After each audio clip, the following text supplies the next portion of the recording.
Right, today we're going to talk about Unit 113, Task 2, the assessment for using joinery and saws. This task is not too difficult. Do make sure that you've got all of your tooling ready. So on this occasion you will need a reaping saw, a tenon saw, a coping saw, a compass, a ruler, a square or a combination square. And that's all you really need. So back to the assessment. Documents. As you can see, you've got a little piece of joinery wood here. You've got to do 3 cuts. Cut A, which is a reaping cut. Cut B, which is a cross cutting. And cut C, which is a curve cut. Now, cut A, that's the one. I mean, personally, if I was you, I would make sure that you mark out all of your wood first. So using your pencil, do that marking. The piece of wood I'm going to give you will be 90 mil in width and 450 mil in length.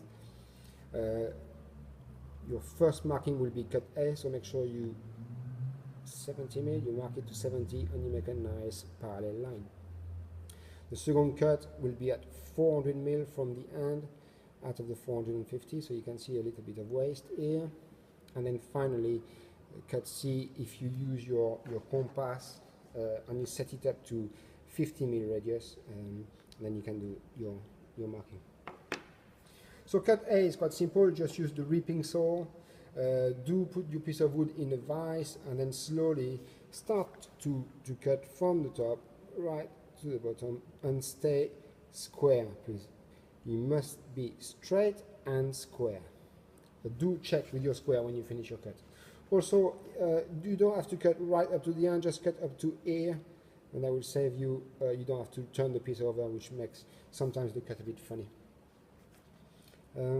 Once you've done cut A, check it, double check it with your square to make sure that you okay. Now if you look at the criteria for cut A, you can see it says reap the timber to the width and not on the size.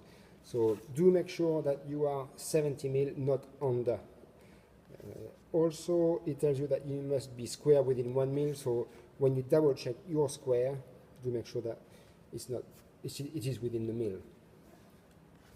We are now going to go to cut B, so the cross cutting. So this time you can put your piece of wood onto a bench hook into your vise, and using the tenon saw you can cut that one nice and straight and also square. Double check with your square.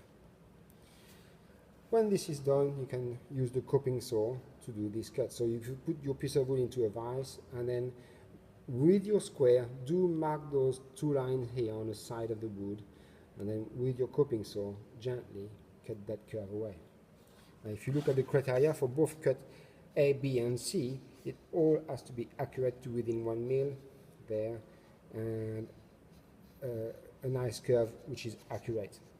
When you finish, make sure that you tidy up your area, put the saws away and come and see me to be assessed. And that's it.